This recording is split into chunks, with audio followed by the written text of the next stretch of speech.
Are streaming. All right. So, good morning. Good morning, everybody out there. Good morning to everybody who is ready for Tech Thursday. Today is Tech Thursday, and today's discussion. I'm going to have a special guest today, Michael Stone. Mike Stone is out of California. He's with our NEMA field rep program. NEMA is the National Electrical Manufacturers Association. And we're going to continue our self-declared energy month, right? June is energy month. So, and this is a self-declared energy month. So we're going to continue this thought process. It is June 3rd. We are early in the month. We've got a lot of, we've got a long row to hoe, what we used to say, right? And we've got to, we're going to focus on energy codes today, which is, I think, going to be interesting because it's going to be a good discussion, in my opinion, because what Mike Stone brings to the table is a lot of what's going on in California. And if you understand sort of our United States, I don't want to say economy, but our the way technology flows, the way change flows, it just like the way the wind flows. Hey, Abdullah, it goes from California over across the country, and sometimes you'll get it peppered in New York as well, but on the East Coast. But there's a lot of stuff going on in California with regard to, hey, we got India in the house. Navneet Garg, thank you for joining us. Hopefully, I'm not sure what time it is in India. I believe it's I think it's late afternoon, maybe, depending. I don't know. So our discussion, so what happens is usually hey, Tamaki, happy energy month. That's right, happy energy month. It's going to take off, Tamaki. I'm telling you, it's going to take off. So what happens typically especially around sustainability efforts and energy, things happen in California first. California, Washington, Oregon, on that West Coast.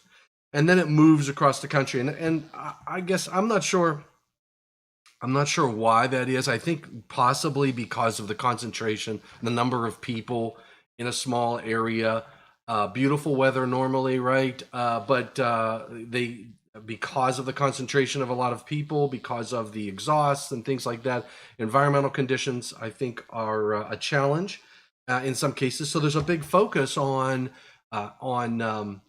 sustainability. There's a big focus that moves its way across the United States, and from a code, especially from a code perspective. And what we're going to be talking about with Mike Stone today is something along those lines. He's going to give us a little update on what's going on with Cal Green. We'll take a look at the various energy codes that exist out there, and just to give you a thought process here. You got ASHRAE Standard 90.1, you have the International Energy Conservation Code, IECC, and then you have your state and locally adopted codes. So a lot of our discussion is going to be right around this topic here with Mike Stone talking about what's going on in California. And it would be great from an international perspective. So we've got Abdullah, we've got Navneet Garg from India, Tamaki Ono out of Japan, and Abdullah, I'm not sure where you're out of. Let us know if you're statesbound, Canadian, wherever, or I don't know, Middle East somewhere. Let me know based upon your name. So let us know where you're from. But we're going to talk about the energy codes. We're going to talk about some basic concepts from an energy usage perspective. This PowerPoint presentation is a free download from the Department of Energy, from the United States Department of Energy. They've done a lot of research and study on understanding energy use. And you think about what the National Electrical Code does. The National Electrical Code, NFPA 70E, NFPA 70B looks at safety, right? Installation requirements is the National Electrical Code. And it's not just safety, because there are energy related. Well, I guess it really focuses around life safety and equipment protection, right? Because that's the That's the main purpose of the National Electrical Code. Practical use and safe installations for electrical solutions. But 70B, 70E, all that's a sort of a national perspective of electrical safety. And we look at national statistics that are published from the Consumer Product Safety Commission, and we look at life safety statistics associated with electricity. Well, this is a focus on energy usage and on a national basis or an international basis, right? So we're looking at what is the energy usage, and then how do we drive those numbers in the right direction, right? Because we have a lot more appliances, a lot more, I guess you'd call it appliances and equipment that use energy. But what we want to do is we want to use that energy efficiently, and we want to drive the overall usage down. So we want to reduce the energy consumption, and we want to reduce the CO2 emissions. So reducing the CO2 emissions is directly related to our environmental, right? Our sustainability, the impact that we have on the ozone layers and things of that nature, our climate warming and our climate change efforts. We realize that our consumption and what we put into the environment will impact the sustainability from the Earth's perspective. I mean, we're looking at climate change impacts, more floods.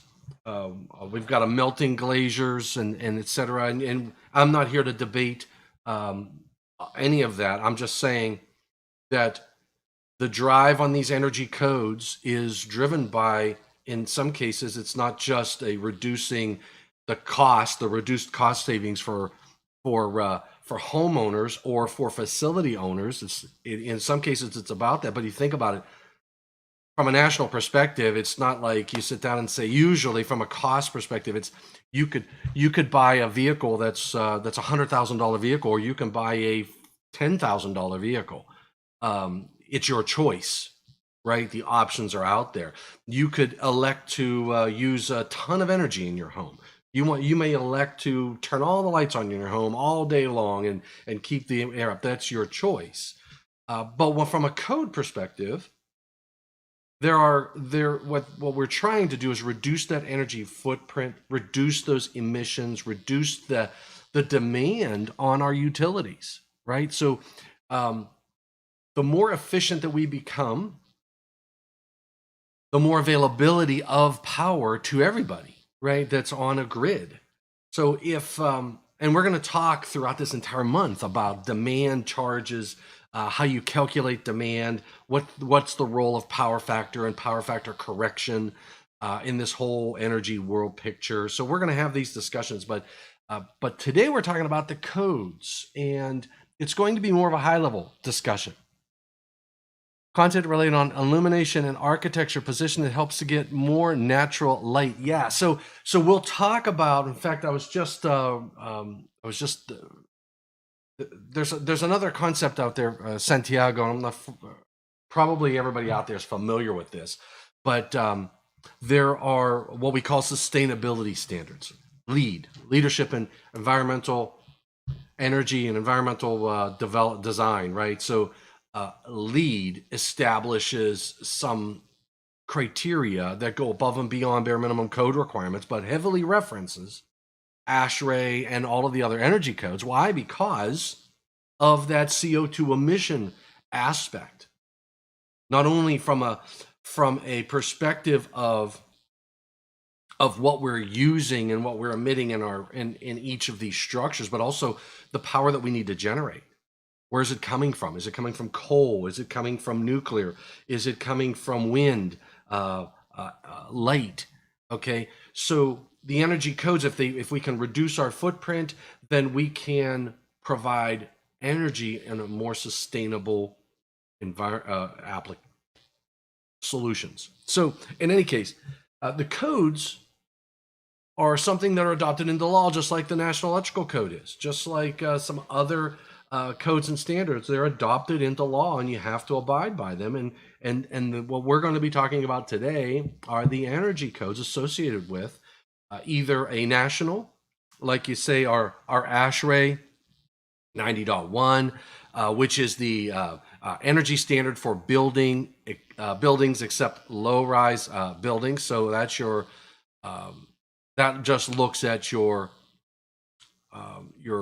commercial buildings, right? And ASHRAE tells us the numbers we need to hit and meet, and those standards are influencing the National Electrical Code, and we'll talk about that as well, on how are the energy codes influencing the installation requirements that we find in the NEC.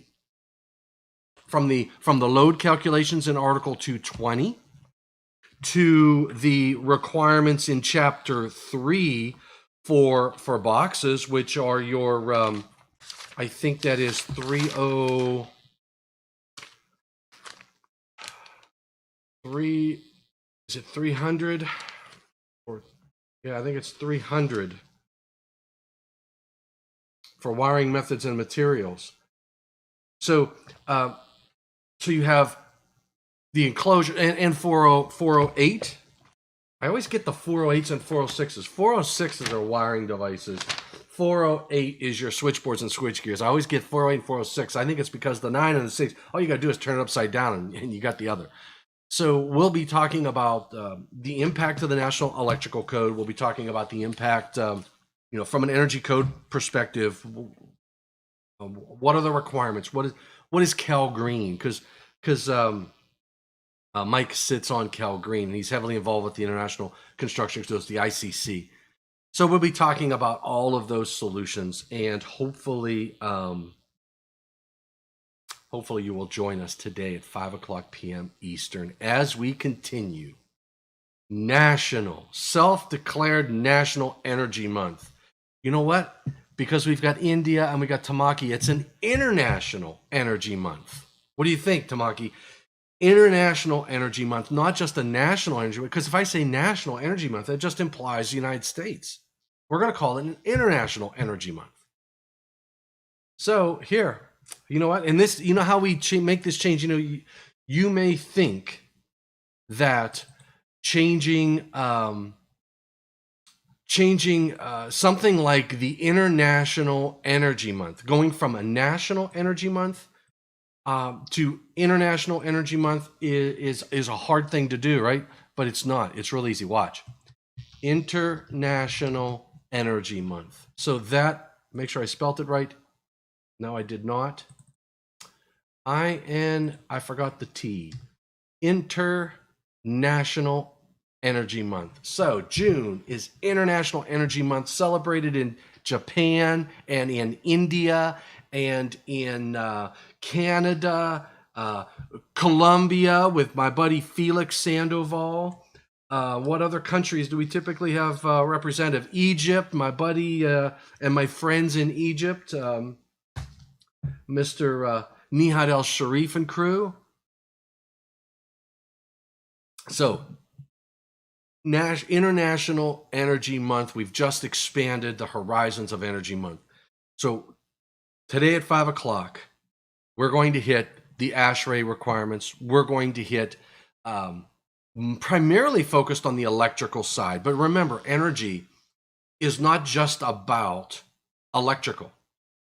So it's important for us to understand that your building envelope, your mechanical requirements, your water and heating of water, the lighting, obviously that's a direct electrical association and electric power production, but the building envelope, the heating and cooling of air and water all play a role in an energy footprint.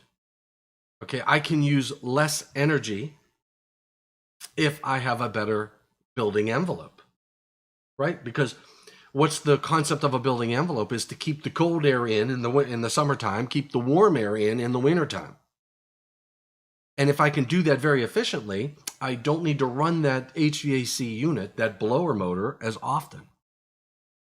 And when I do, if I use like variable frequency drive type of solutions, I can get my energy profile down, which will help the footprint and use of electricity, which helps those who produce electricity, if I know that I'm increasing the number of solutions that are going into residential homes and commercial buildings from an electrical footprint perspective, from an appliance perspective, I'm increasing the number of things I'm powering, the number of things I'm turning. But I want to reduce or level out the energy usage.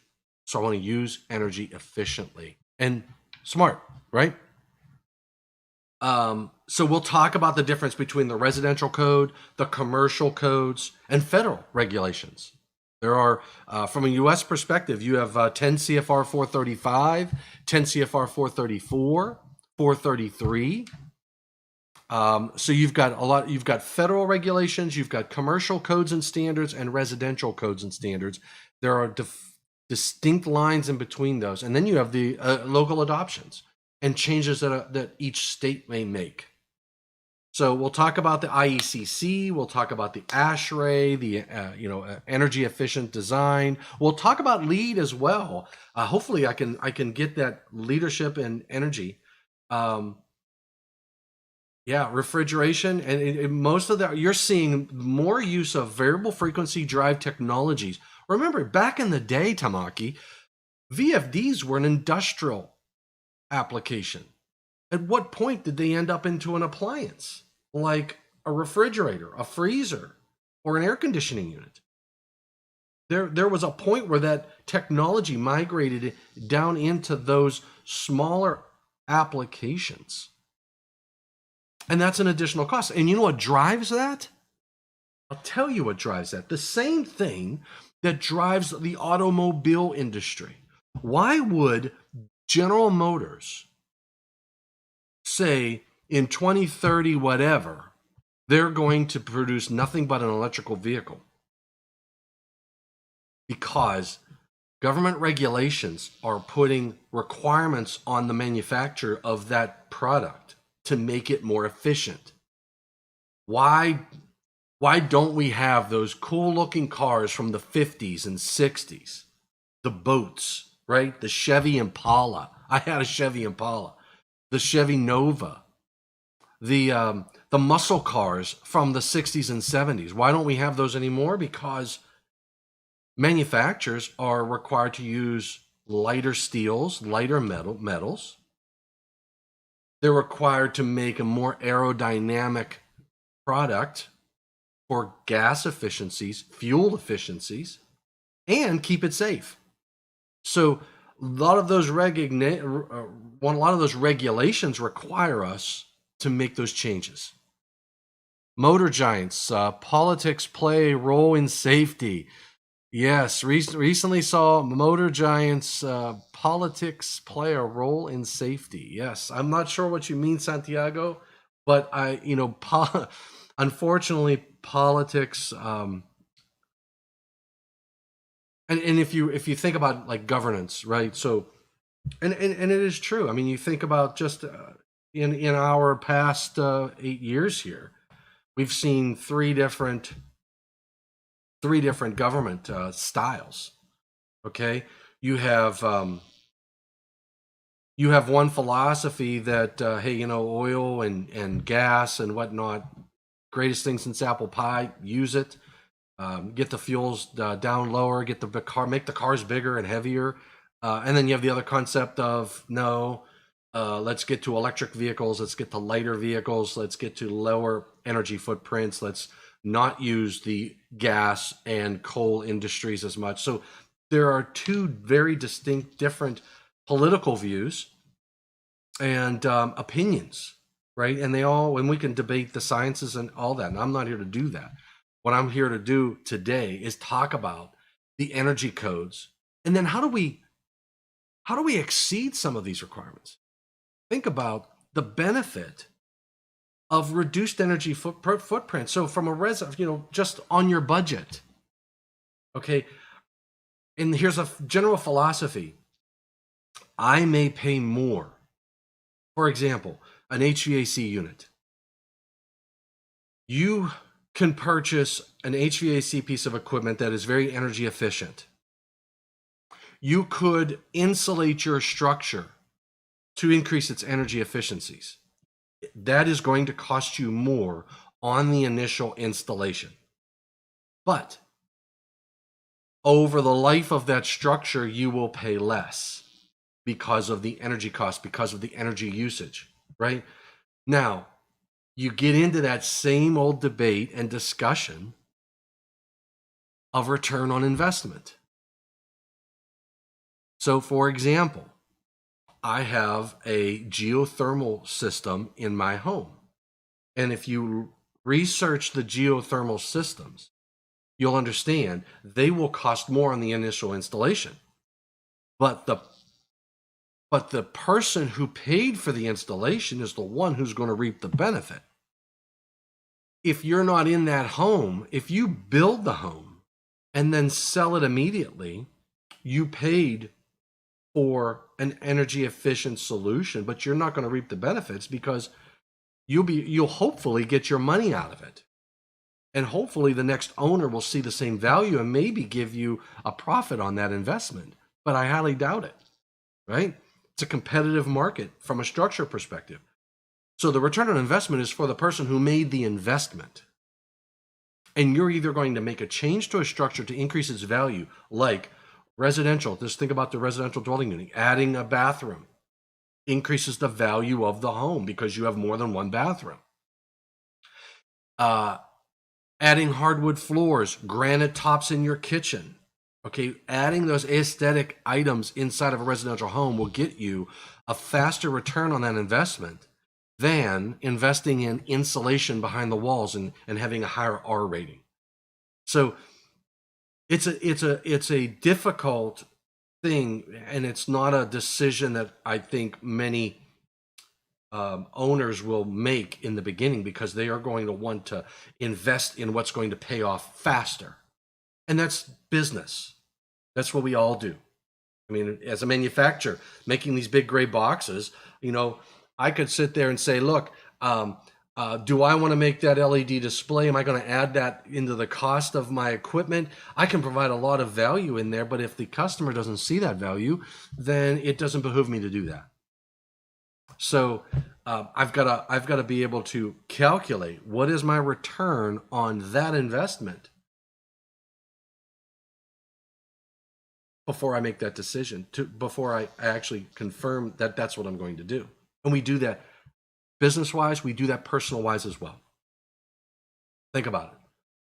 Okay, you're looking at new vehicles, you're looking at a change in your home or building your home. It's return on investment. Santiago, a program of History Channel, explained how, as cars were being produced faster and compact, politics state stop what is happening to safety and all. Yes. So that's a very good point, Santiago. It's a balance. And that's what I love about the energy discussion. The energy discussion helps us understand the system. In the construction, and we didn't touch on this in Safety Month, but we should have, Santiago. I should have talked a little bit more, or at least a little bit, because I didn't talk at all about the mechanical requirements. Think about where we install wires. We pull wire through framing inside of a home. If that framing is not done per codes and standards, the framing of the house or the structure, whatever it would be, is subject to damage because of wind, because of whatever. Stability movements in the ground. If you don't have the right footings on your structure, you jeopardize the integrity of the structure, which jeopardizes the integrity of our wires, which could increase or decrease safety. Could kill somebody due to electricity and say, well, how did that happen? Well, my house settled, my wires got pinched, it energized a part, and boom, somebody touched it. It can happen. It has happened. So it's all about a system, and energy codes are the same way. You have the structural codes, you have the electrical codes, and you have the energy codes. All of those work together as a system, and they're interdependent on each other. So, and that was my point, Santiago, earlier, that we're going to take a look at how the energy codes have influenced change in the 2020 National Electrical Code and how they will continue to influence change moving forward in the 2023 code cycle. So we have to understand what these codes apply to. What does the IECC apply to? What does ASHRAE 90.1 apply to? What kind of a structure? Do I apply 90.1 to my residential home? We're going to talk about that today. And we're going to talk about the development process, and et cetera. So that's going to be our discussion today at 5 o'clock. It's 8:12. Geez, oh man, time flies. All right, so 5 o'clock p.m. today Eastern. Energy Codes, Mike Stone. Check him out on LinkedIn. Connect with him. He's in California. He's in the heart of some really big changes occurring in sustainability and energy. And I am privileged to have him on the call on our program today at 5 o'clock p.m. Eastern. So I'm looking forward to a great discussion today. And Tamaki and Santiago, bring those questions. Felix Sandoval, bring those questions. Hopefully we will have my friend Ryan Jackson in the house, and others. So please, I will look forward to seeing you at 5 o'clock p.m. Eastern today, either on my YouTube, LinkedIn, Facebook, or now smash that like button. Nick, yes. Mr. Tesla in the house. You got to hit that like button. You got to hit the subscribe button. You know, join me on LinkedIn. I share stuff on LinkedIn. I share stuff on Facebook, Twitter. Thank you, Twitter. And we're now live on Twitter. So, and I only have 120 people. I've never used Twitter. I've read tweets, and I know I follow people. I love to see what people tweet. But now I can live stream to Twitter, but I've only got 120 people, and I'm hoping to grow that Twitter account because I want to do more on the social media side, because I'm tell you what, Tamaki, I'm sold. If you would have asked me 2 years ago the role that social media plays in electrical safety and electrical awareness, energy, I don't think I would have had as much respect for it as I do. I would have never met Tamaki Ono or Nikolai Tesla himself, Santiago. I would have never crossed paths with Santiago. I would have never crossed paths with Abdullah Kariri and Navneet Garg in India. I'm reaching out to India, Japan. We're learning together.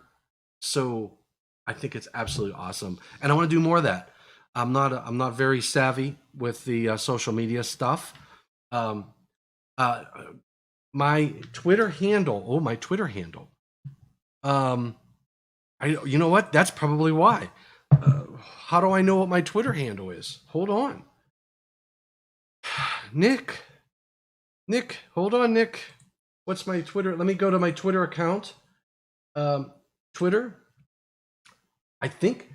Okay, so it says Thomas Dimitrovich, and right underneath it, it says there it is, @T_Dimitrovich. So I guess that's my Twitter handle. So if Nick, you tell me, if you search Twitter, would you search @T_Dimitrovich? @T_Dimitrovich. And if I go to people, yes. So search @T_Dimitrovich, and you are @GG_Hoffman. I'm going to see if we're connected.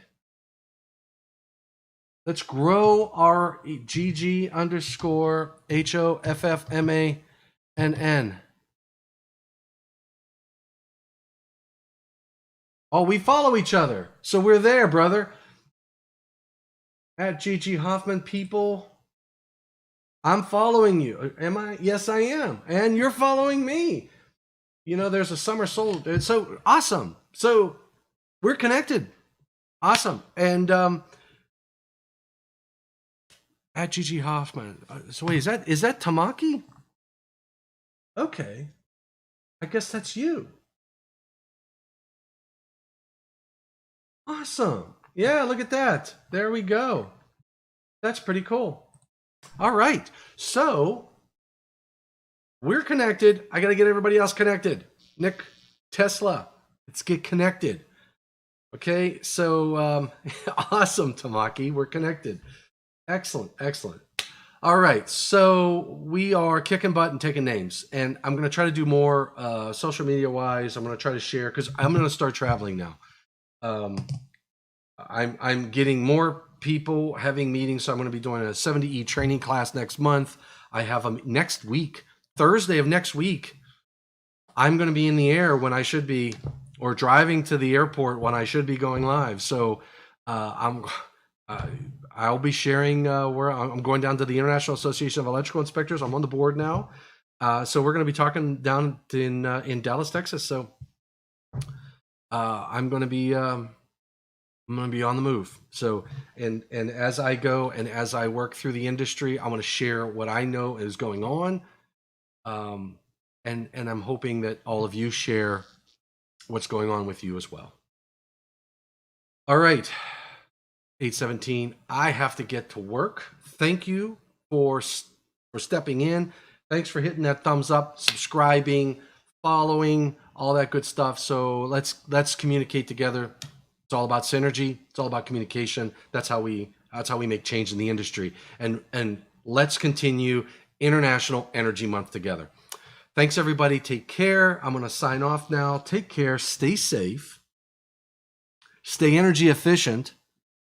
And please stay healthy. All right. Signing off. We'll see you at 5 o'clock p.m. Eastern today. Hitting the end button here. Whew.